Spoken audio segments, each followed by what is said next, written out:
Simulan na natin ang balitaan. Narito ang malalaki at makabuluhang balita ngayong araw.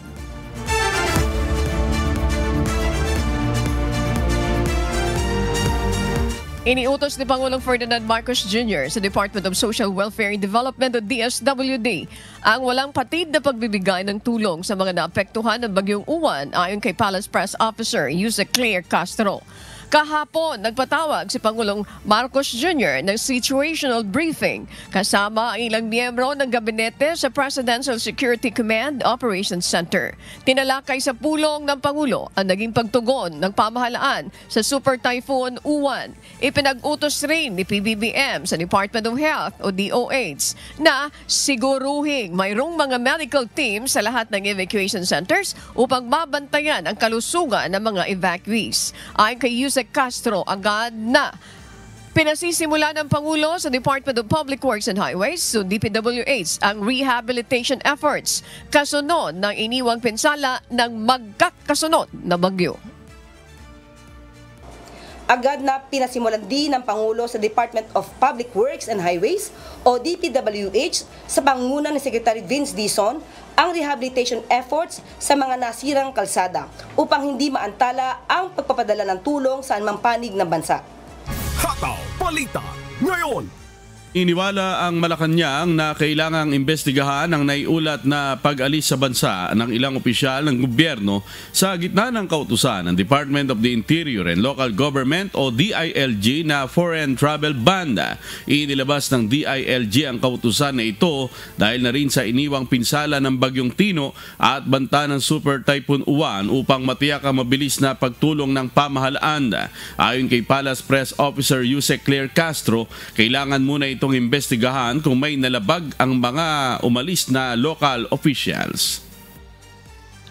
Kailangan muna itong ma-assess ano ba talaga ang kanilang pakay papunta sa ibang bansa at kung ito po ba talaga ay naka-apekto sa mabilisang pag-aksyon para sa mga kababayan natin na nakaranas ng hagupit ng bagyo. At hindi po natin agad-agad dito masasabi na sila ay may sala na. Kailangan po pag-aralan muna. Hataw Balita ngayon! Nahagip naman ang buwagsak na metal panel ang isang motorcycle rider at angkas nito na bumabagtas malapit sa intersection ng Aurora Katipunan sa Quezon City kahapon ng umaga dahil ito sa malakas na hangin dala ng Bagyong Uwan. Pasado alas 9 ng umaga nang bumagsak ang ilang side panels ng electric billboard sa isang condominium building sa Katipunan, Quezon City. Ayon sa hepe ng District Traffic Enforcement Unit ng Quezon City Police District, dinala agad ang mga ito sa ospital matapos ang insidente. Nakatutok naman ang management ng condominium sa kalagayan ng dalawang biktima ng insidente. Sa ngayon po, meron tayong reported na dalawang injured. Nasa hospital na po, naitakbo naman agad at stable naman yung condition. Hataw Balita ngayon!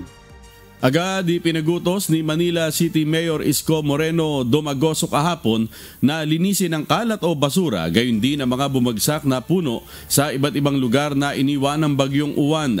Pangunahin dito ang mga lansangan na dadaanan ng mga motorista. Ayon sa alkalde, nakakuha sila ng nasa 300 sako ng mga basura sa Baseco Beachport area matapos magsagawa ng clean-up drive. Samantala, may 3 bahay ang na-wash out sa Baseco compound. Pinapakuha ni Mayor Isko ang pangalan ng may-ari ng mga bahay para matulungan ng lokal na pamahalaan. Sa private, meron na tayong ilang bahay sa Baseco. Confirm na to na 3 talagang na-wash out. Generally, sa inland, more on debris from trees and other solid materials. Hataw Balita ngayon! Ipapanukala naman ng Department of Public Works and Highways sa DPWH Secretary Vince Dizon kay Pangulong Ferdinand Marcos Jr. na gamitin ang Quick Response Fund upang tapusin na ang Navotas Coastal Dike. Ayon kay Navotas Mayor Toby Tiangco, hindi matapos-tapos gawin ang coastal dike dahil hindi buo ang budget kapag napupondohan, nasisira pa kapag nababangga ng mga barko. Ayon kay Secretary Dizon, hindi ito kasama sa mga ipapatigil o hindi napupondohang flood control projects para sa taong 2026. Anya, mas maiging gamitin ang Calamity Fund dahil mahalagang may saayos na agad ang infrastrukturang ito. Bukod sa pagkukompleto ng coastal dike, kailangan rin ng dredging at panibagong floodgate sa tulong naman ng private sectors upang tuluyang masolusyonan ang matataas na pagbaha sa lugar. Tingin. Hindi priority. Hindi, kasi di ba alam mo naman sa Congress, pag nag-request ka, paunti-unti eh. Sabihin, ganito muna, 50, 100. Papaalam ko kay Pangulo na punduhan na with funds remaining for 2025, ma-start na ito at matapos na natin bago mag-ilang weeks nito. Pero since ito, kita naman natin na critical, ipopropose ko na lalo na ngayon, nag-declare na ng state of calamity ang Pangulo for 1 year. Then we will use all the available quick response funds to finish finally itong mga proyektong ito. Hataw Balita ngayon. Naniniwala ang mga residente ng Marikina City na malaki ang naging tulong ng isinasagawang dredging sa Marikina River upang maiwasan ang pagbaha. Ayon kay Marikina City Mayor Maan Chodoro, sa kanilang monitoring ay walang naitalang binaha o pagbaha sa lungsod sa pagdaan ng Super Typhoon Uwan. 14.5 meters lang o hindi aabot sa first alarm status ang naitalang pinakamataas na level ng tubig bandang alas 9:45 nung linggo hanggang sa nagsimula itong bumaba dakong alas 11:30 ng gabi. Sa ngayon po hindi na masyado mula nung pinahukay ni Marcy yung ilog. Hindi na talaga umaapaw ang ilog. Pero nung araw, nasa 17 pa lang ang tubig, abot na kami hanggang bayawang na ang tubig sa Bayabas. Yan po talaga ang totoo. Yung dredging natin, paglilinis ng mga kanal, creeks, mga kahit gaano kaliit na drainage system sa ating mga kalsada at kalihon. Kasama na rin yung dredging ng ating ilog, pagpapalalim at pagpapalapad nito. All year round ginagawa po yan sa Marikina. Kaya lang kapag ganitong meron tayong inaasahang mga bagyo, double time po ang kawani ng Marikina City. Hataw Balita ngayon. Nasira ang floodgate ng Paco Pumping Station sa Maynila sa kasagsagan ng bagyong Uwan kagabi. Ayon sa Metropolitan Manila Development Authority, malakas na hampas ng tubig mula sa Pasig River na umabot naman sa mahigit 12 metro ang posibleng dahilan ng pagkasira nito. Nakaranas ng pagbaha sa paligid ng Estero de Paco, Estero de Pandacan at Estero de Concordia. Hataw Balita ngayon. Walang naitalang krimen o insidente ng looting sa kasagsagan ng pananalasa ng bagyong Uwan sa bansa ayon kay Directorate for Community Relations Deputy Director Police Brigadier General Bina Guzman. Bukod naman sa pagbibigay seguridad sa mga evacuation centers, tumutulong din na mga ito sa relief distributions at clearing operations upang hindi maantala ang paghahatid ng mga relief goods sa malalayong lugar. Nakatutok naman ngayon ang Philippine National Police Women's Desk sa pagbibigay proteksyon sa vulnerable sector sa iba't ibang evacuation centers sa mga rehiyon na naapektuhan ng Super Typhoon Uwan. Layunin nito na mapigilan ang mga o anumang pang-aabuso sa mga evacuation centers. Fortunately po, wala po tayong natanggap na report of any looting or criminal incident dito sa bagyong Uwan. Hataw Balita ngayon. Tiniyak naman ng Manila Electric Company o Meralco na nasa full restoration mode pa rin ang kanilang mga crew upang maibalik ang supply ng kuryente sa kanilang mga customer na naapektuhan ng bagyong Uwan. Kahapon, bumaba na sa 166,000 ang bilang ng mga customer na walang kuryente mula sa higit 400,000 noong kasagsagan ng malakas na bagyo. Samantala, Muli ring nagpapaalala ang Meralco na palagi lamang tumutok sa kanilang official channels para sa tamang impormasyon. Ito ay kasunod ng pagkalat ng fake news tungkol sa umano'y blackout sa Metro Manila. We work closely with both the national and local authorities to ensure that continuous supply of electricity will be continued in critical facilities such as hospitals, transportation systems, water pumping stations, government offices, military camps, telecom sites, and many other crucial and vital infrastructure. Hataw Balita Ngayon. Muli rin nagpapaalala ang Meralco na palagi lamang tumutok sa kanilang official channels para sa tamang impormasyon. Ito ay kasunod ng pagkalat ng fake news tungkol sa umano'y blackout sa Metro Manila. Hataw Balita Ngayon. Magkakaroon ng dagdag singil sa kuryente ang mga customer ng Meralco ngayong buwan ng Nobyembre. Sa inilabas na abiso ng Meralco, magkakaroon ng 15 sentimos kada kilowatt-hour na dagdag sa singil, kaya aabot na sa 13 pesos and 47 centavos ang kabuang singil sa kada kilowatt-hour na konsumo sa kuryente. Magiging katumbas ito ng humigit kumulang 30 pesos na dagdag sa bill ng mga customer na karaniwang kumukonsumo ng 200 kilowatt-hour sa isang buwan. Ayon sa Meralco, ang dagdag singil ay bunsod ng pagtaas ng transmission charge at feed-in tariff allowance. Dagdag pa nito, bahagyang napagaan pa ang dagdag singil dahil sa pagbaba ng generation charge mula sa mas mababang singil ng power supply agreements at wholesale electricity spot market o WESM.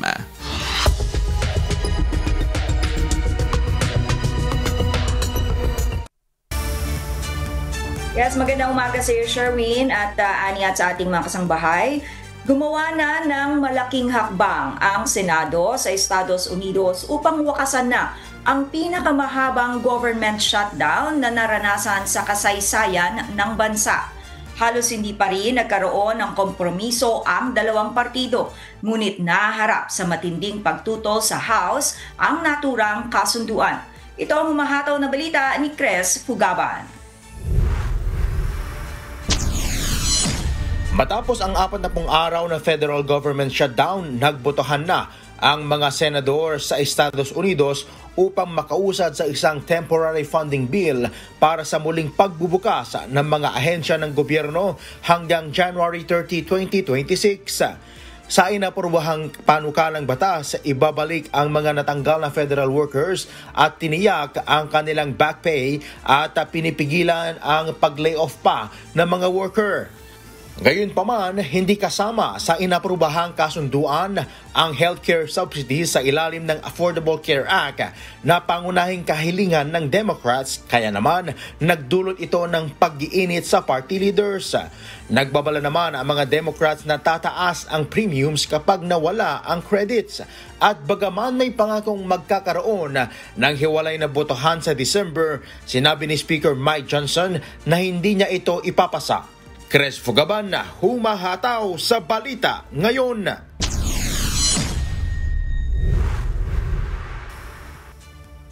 Nagbigay ng direktiba ang United States Department of Agriculture sa mga estado tungkol sa agarang pagpapadala ng full food aid benefits. Ito ay kasunod ng desisyon ng Supreme Court na pansamantalang pumapabor sa kahilingan ng Trump administration. Ito ang humahataw na balita ni Klein Sinca. Sa memo na inilabas noong Sabado ng United States Department of Agriculture o USDA, inatasan ang lahat ng state agencies na itigil ang pamamahagi ng Full Supplemental Nutrition Assistance Program o SNAP benefits ngayong Nobyembre. Ang naturang kautusan ay bunsod ng desisyon ng Korte Suprema na kinatigan ang emergency request ng Trump administration na itigil ang isang lower court ruling. Ang nasabing ruling ng lower court ay nagre-require naman sa USDA na maglabas ng full benefits sa kasagsagan ng government shutdown. Bilang resulta, nasa 42 milyong Amerikano na ang nagsimulang tumanggap ng full payments bago pa lumabas ang desisyon ng Supreme Court. Nagbabala naman ng USDA na anumang gagawing payment ay ituturing na hindi otorisado at papatawan ng penalties ang mga hindi susunod sa kautusan, kasama na ang pag-aalis sa kanilang federal funding. Maring tinutulan na ilang governor ang naturang desisyon, kabilang na ang Wisconsin, Oregon at Massachusetts, na nagsabing legal ang kanilang ginawa dahil sa umiiral na court orders at inaakusahan ang Trump administration na pilit niya nakawan ang pagkain ng mga pamilya habang nasa krisis ang bansa. Klein Singka, humahataw sa Balita Ngayon.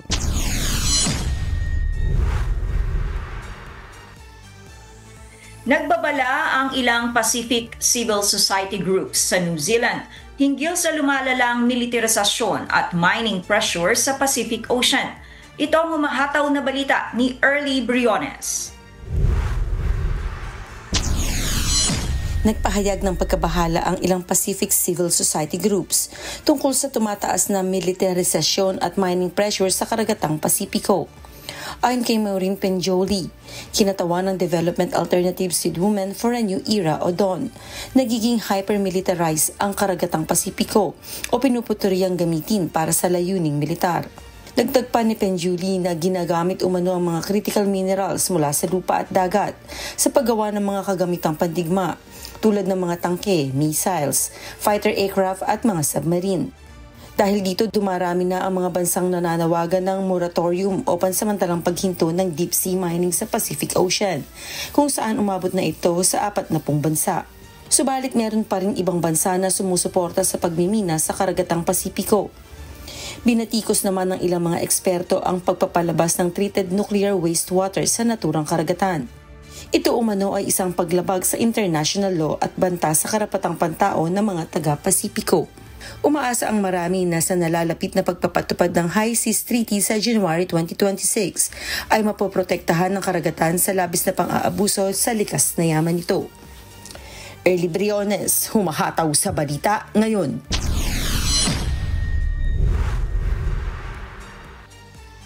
Ibinida ng mga Overseas Filipino Workers o OFW sa Taiwan ang makukulay na kasuotang Pilipino sa isang pageant for a cause sa nasabing bansa. Rumampa sa entablado ang mga OFW hindi lamang para magpakita ng ganda at talento, kundi upang makatulong din sa mga kababayan sa Pilipinas. Ito ang humahataw na balita ni Amiel Pascual. Tampok ang makukulay na kasuotang Pilipino sa ikalawang Hari at Reyna Kultura Pilipinas Taiwan na pinangunahan ng mga Overseas Filipino Workers o OFW sa Taiwan noong Linggo, November 9. Hinangaan hindi lamang ng mga Pilipino kundi ng mga Taiwanese ang makukulay at malikhaing mga kasuotan na gawa ng mga OFW. For my 20 years in Taiwan, marami na rin ako na-attend na ganitong klase, but habang tumatagal, nagiging masyado silang impressive na yung mga ginagawa nila. And I'm so proud of our OFWs po dito sa Taiwan. Actually, this is my 10th time to be a judge in a Filipino-style fashion show. But today is the most impressive time because today the fashion show combined with the traditional culture. Imagine kasi they're working 12 hours pero nakakagawa sila napakaganda ng design.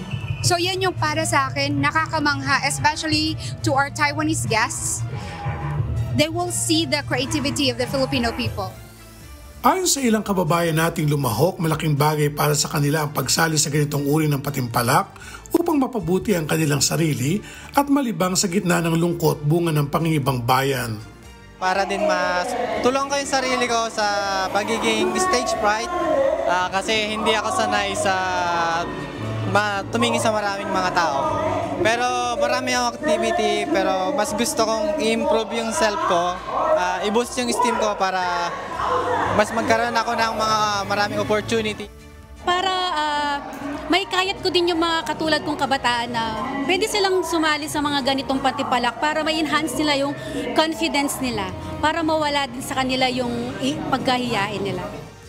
Bukod sa pagpapamalas ng ganda at talento, layon din ang isinagawang pagtatanghal na makapag-abot ng tulong sa ating mga kababayang nangangailangan sa Pilipinas. Supportan na po natin yung mga, halimbawa po yung mga bata sa General Santos City, 658 na mag-aaral po sa kanilang elementarya. Nabigyan po natin ng libreng tsinelas at feeding program. Sa Tarlac po, nakapagbigay po tayo ng libreng groceries and tulong po sa mga nagda-dialysis, nagpapakimo. And sa Pampanga po, nakapagbigay tayo ng 100 sakong bigas para sa mga nasalanta ng bagyo noong June. Masaya namang ibinahagi ng ilang lumahok sa pageant ang kanilang naging experience, lalo na ang makatulong sa mga kababayan.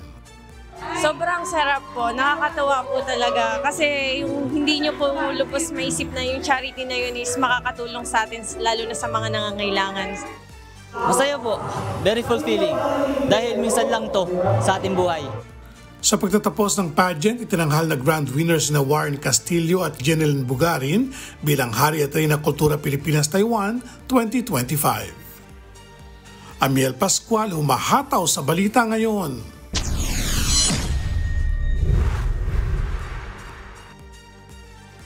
At yan po ang mga balita mula sa iba't ibang panig ng mundo. Mula rito sa Victoria, Australia, ako si Nina Bascon. Magandang araw po. Sa magpapatuloy ng Hataw Balita ngayon.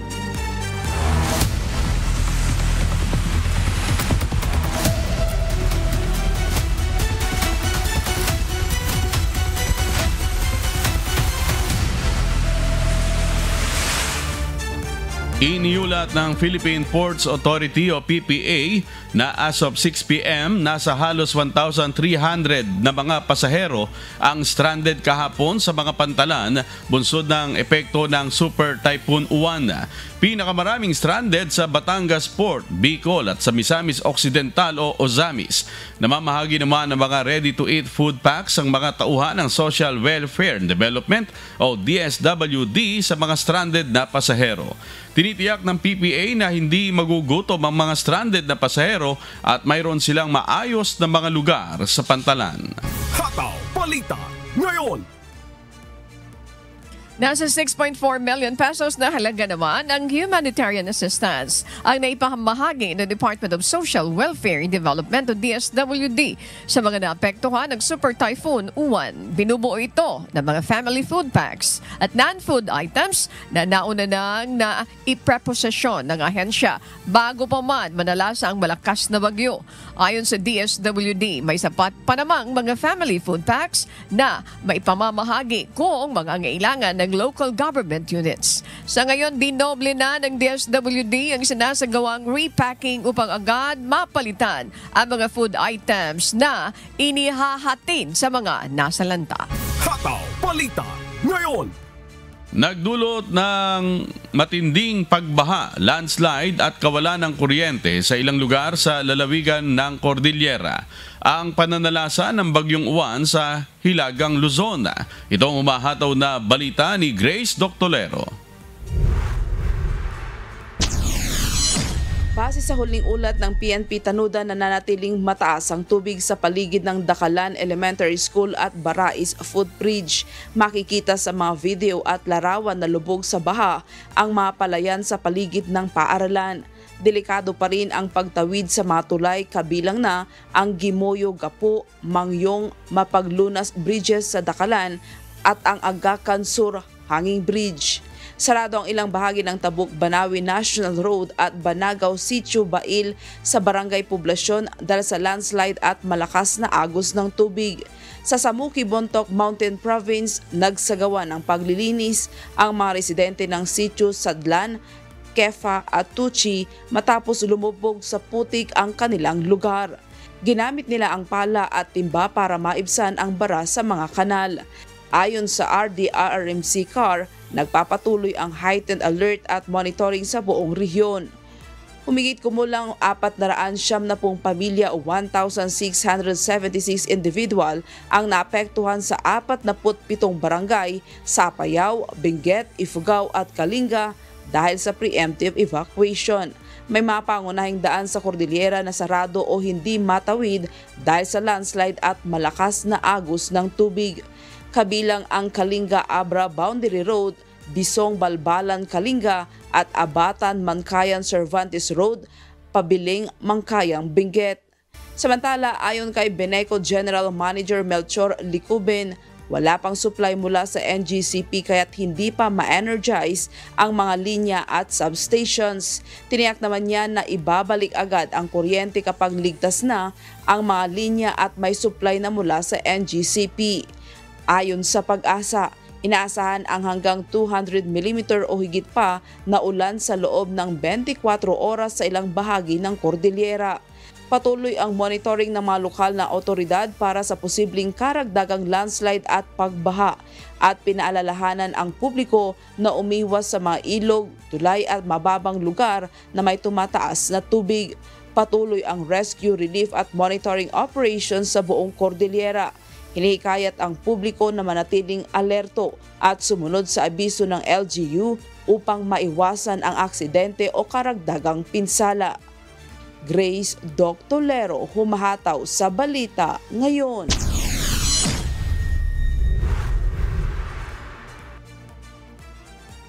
Patuloy ang pagsasagawa ng damage assessment sa pinsalang iniwan ni Bagyong Uwan sa probinsya ng Quezon. Bukod sa isang nasaktan, wala namang naitalang nasawi sa buong probinsya. Si Japet Cablayda, humahataw.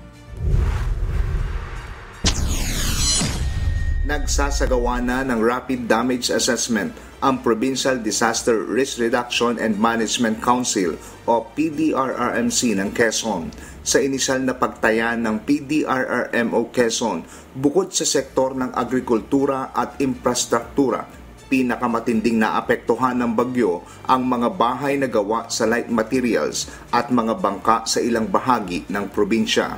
Hindi natin maiwasan, may mga nasira tayong tahanan, mga light materials na nasira ng hangin. Of course, may ilan tayong mga kababayan din na nasiraan ng bangka. Pero yan ay anticipated natin dahil nga sa lakas ng hangin at buhos ng ulan naman, may ilang portion na natumbang mga puno at ongoing naman yung clearing operations natin. Hindi pa natin makukuha yan kasi ongoing pa yung damage assessment ng mga barangay, ng mga local government units, and even the provincial government will organize a rapid damage assessment team. Wala namang naitalang major flash flood o landslide sa buong probinsya. Samantala, isa ang naiulat na nasugatan sa bayan ng Gumaka habang wala namang naitalang nasawi dahil sa bagyong Uwan. As of now, wala naman tayo na monitor na casualty, meaning fatality. Wala tayong fatality na monitor. Meron lang isang nasaktan kagabi na nadala rin naman sa ospital. No? At merong isang mangingisda din na missing kagabi pero ligtas na rin namang nakita sa bayan ng Tagkawayan. Ayon pa sa PDRRMO Quezon, sa ngayon ay hindi pa rin stable ang communication at wala pa rin supply ng kuryente sa ilang bahagi ng Pulilio Group of Islands at Alabat Island.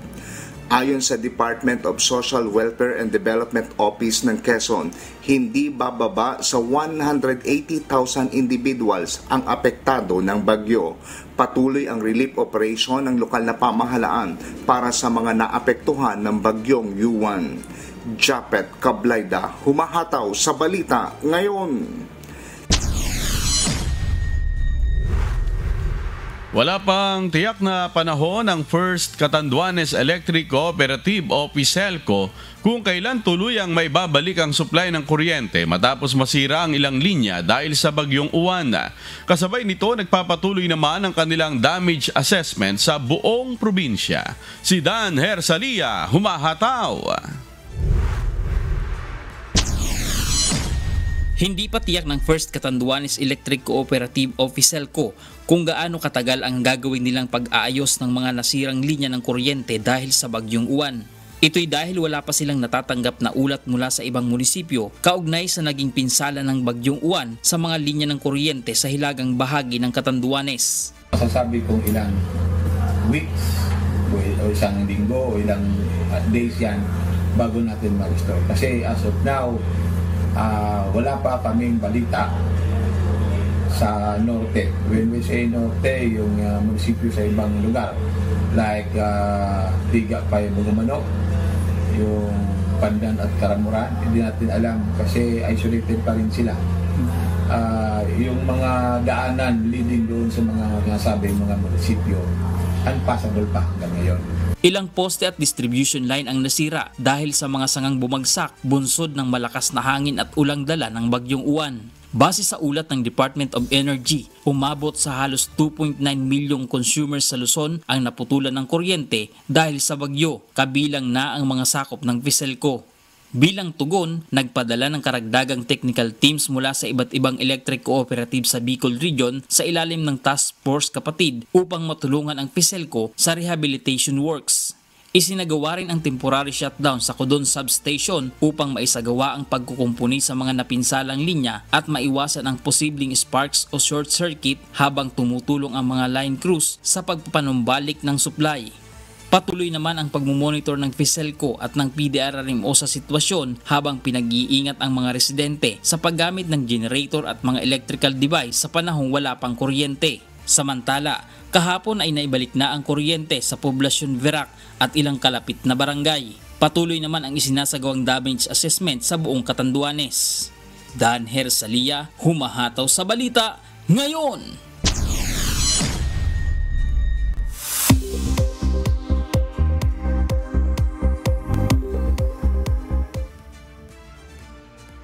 Samantala, alamin naman natin ang magiging lagay ng panahon sa iba't ibang bahagi ng bansa ngayong araw ng Martes, November 11, 2025. Panoorin natin ang update mula sa Philippine Weather Bureau, Pag-asa.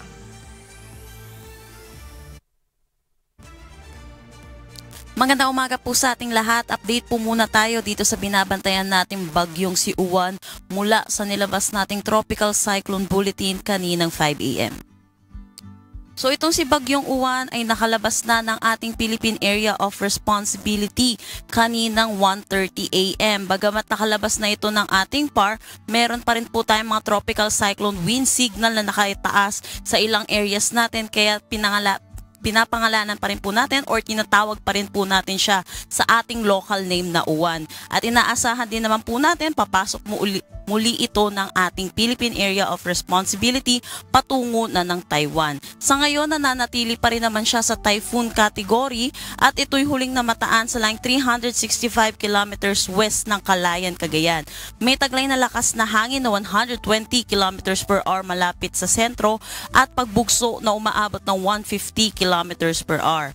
Ito'y kumikilos northward sa bilis na 15 kilometers per hour. Para naman sa forecast track neto natin sa si Bagyong Uwan, yun po nakalabas na siya ng ating PAR kaninang 1:30 a.m. at inaasahan natin hihina na rin ito sa susunod na oras bilang isang severe tropical storm at ito'y maglalandfall dito sa may Taiwan bilang isang ganap na tropical storm at ito'y magda-downgrade din into a tropical depression at low pressure area. Yes po, papasok po ulit siya ng ating Philippine Area of Responsibility, pero dahil po ito'y makaka-apekto na rito sa Taiwan, hindi naman na din natin inaasahan na meron pa rin po itong direktang epekto sa malaking bahagi ng ating bansa. Pero dahil po sa lawak na itong si Bagyong Uwan, posible makaranas pa rin na malakas na bugso ng hangin kahit nandito na po siya sa Taiwan, dito sa extreme northern Luzon, particularly dito sa may Batanes at Babuyan Island. So iba yung pag-iingat pa rin po para sa ating mga kababayan. Dulot pa rin po ng mga hangin na posibleng dulot nito ni Uwan. Sa ngayon, meron pa rin tayong tropical cyclone wind signal number 2 at dito ito sa may Batanes, Cagayan kasama ang Babuyan Islands, Apayao, Abra, Kalinga, western portion ng Mountain Province, northwestern portion ng Benguet, Ilocos Norte, Ilocos Sur, northern portion ng La Union. Signal number 1 naman sa Isabela, Quirino, Nueva Vizcaya, rest ng Benguet, Ifugao, rest ng Mountain Province, rest of La Union, Pangasinan, Aurora, Nueva Ecija, Zambales at Bataan. Dito rin signal number 1 sa Tarlac, Pampanga, Bulacan, Metro Manila, Cavite, Laguna, northern at western portions ng Batangas, Rizal, northern portion ng Quezon kasama ang Pulilio Islands at yung Lubang Islands na lamang dito sa may Occidental Mindoro. Sa ngayon, naasahan natin habang papalayo po itong si Bagyong Uwan, nababawasan na rin po yung mga areas natin na under tropical cyclone wind signal. Sa ngayon, pag makakaranas pa rin ng mga occasional na malalakas na bugso ng paghangin, ngayong araw sa malaking bahagi pa rin ng Luzon, Western Visayas, Negros Island Region at Northern Samar. Dulot po rin po ito ng bagyong si Uwan. Bukas naman ay makakaranas pa rin ng mga bugso ng hangin. Dulot na itong ni Uwan sa Ilocos Region, Cordillera Administrative Region, Cagayan Valley, Bicol Region, Zambales, Bataan, Cavite, Quezon at Aurora. At yun po, gaya po ng sinabi ko kanina, posible pa rin yung malalakas na bugso ng hangin kahit itong si Uwan ay nandito na sa may Taiwan, dito sa may Batanes at Babuyan Islands. Para naman sa ulan na dulot netong si Bagyong Uwan, inaasahan pa rin natin, meron pa rin tayong mararanasan na mga kalat-kalat na pag-ulan lalo na dito sa Ilocos Norte, Abra, Ilocos Sur, La Union at Benguet. Inaasahan po natin yung 50 to 100 millimeters of rain pa rin po at posible po yung mga localized flash flood at mga pagguho ng lupa. Kaya pag-iingat po para sa ating mga kababayan. At habang papalayo na rin po itong si Uwan, improving weather na rin po ang ating mararanasan sa malaking bahagi ng ating bansa. Pero sa mga susunod na araw, meron po tayong nakikitang posibilidad na intertropical convergence zone dito sa may Palawan, Visayas at Mindanao na posible din magdala ng mga kalat-kalat na pag-ulan sa kanila. Wala na tayong nakataas na anumang storm surge warning sa anumang parte ng ating bansa. Pero pagdating sa gale warning, meron tayong nakataas dito sa Batanes, Cagayan kasama ang Babuyan Islands, Ilocos Norte, Ilocos Sur, La Union, Isabela, Pangasinan, Zambales, Bataan, Batangas, Occidental, Mindoro kasama ang Lubang Islands. Kaya pinag-iingat po natin mga kababayan natin mangingisda at may mga sasakyan malit pandagat na delikado po muna pumalaot dito po sa mga nasabi po nating coastal areas. At yan po muna yung latest nating update dito sa bagyong si Uwan. Next update po natin ay mamayang 11 a.m. At napanood po natin ang update mula kay Pag-asa Weather Specialist, Chanel Dominguez. Maraming salamat, Chanel. Tandaan po natin sa bawat araw na ating nasisilayan, tayo'y magpasalamat sa Diyos na may lalang. Hataw Balita ngayon. Ayan, at nagpapasalamat tayo sa Diyos, Ani. At palabas na itong bagyong Uwan at sana wala nang pumasok na bagyo bagamat hindi pa rin natin iniaalis yung posibilidad ayon sa Pag-asa, Ani. Salamat po sa Diyos. Sana nga. Pero may balibalita, rebound ba? Magre-rebound na? Babalik ba? Mga ganyan. Sana nga po. Salamat sa Diyos. Alam mo, it's really hard. Parang dealing with the aftermath after this strong typhoon, napakalawak yung devastation. Kaya talagang challenging.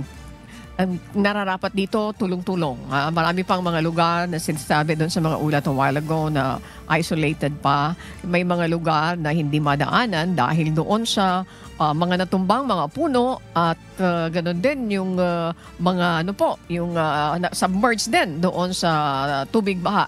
So, syempre, kailangan dito yung tulong-tulong. Ang sinasabi natin, yung mga mamamayan, syempre, kung meron naman kayong kakayahan, like for example, yung mga construction company na you have all the resources, baka pwedeng tumulong na rin po kahit na hindi kayo tawagan para tumulong yung mga clearing operations na ginagawa at kung wala naman silang sapat na kakayahan na gawin yon, siguro voluntarily you can do that.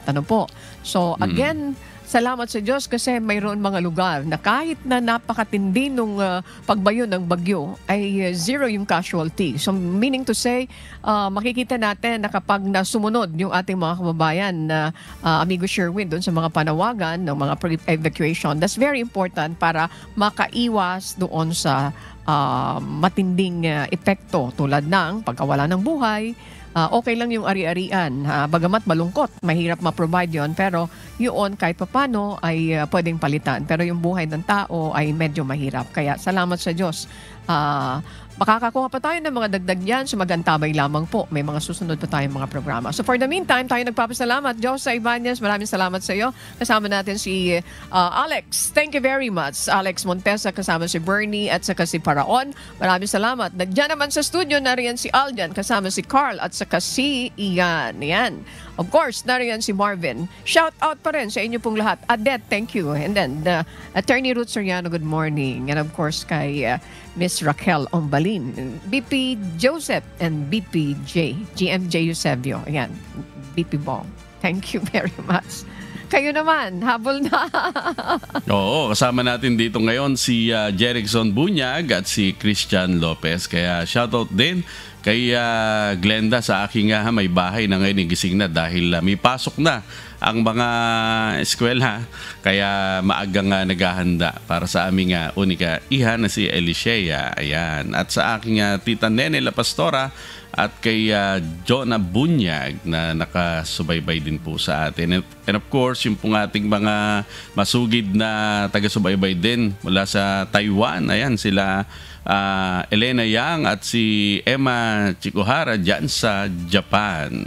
At shoutout din po sa mga taga-subaybay natin sa buong Pilipinas at sa iba't ibang panig ng mundo. Ganon din po sa mga tagapakinig ng Hataw Balita ngayon sa Radyo La Verdad 1350. Of course, shoutout din ang mga taga-social media, ang production team. Maraming salamat yung mga editors natin. Good morning po sa inyong lahat. Okay, mga kasambahay, final na po ito. Ayan. Mga kasambahay, kung may mga storya po kayong nais balikan sa Hataw Balita ngayon, pwede nyo po itong muling mapanood sa aming official social media account. Magtungo lamang po sa UNTV News and Rescue YouTube channel at i-click ang subscribe button. Gayon din po sa aming Facebook at TikTok accounts. Mapapanood nyo rin rito ang iba pang news programs ng UNTV, pati na po ang iba pang video na nag-iisang public service channel. Kaya tara na, subscribe, like, and share. At sa aming ibabahaging mga salita ng Diyos na ating sandigan, mula sa Juan Kapitulo 16, talatang 13. Gayunmay kung siya, ang Espiritu ng katotohanan ay dumating, ay papatnubayan niya kayo sa buong katotohanan, sapagkat hindi siya magsasalita ng mula sa kanyang sarili, kundi ang anumang bagay na kanyang marinig, ang mga ito ang kanyang sasalitain, at kanyang ipahahayag sa inyo ang mga bagay na magsisidating.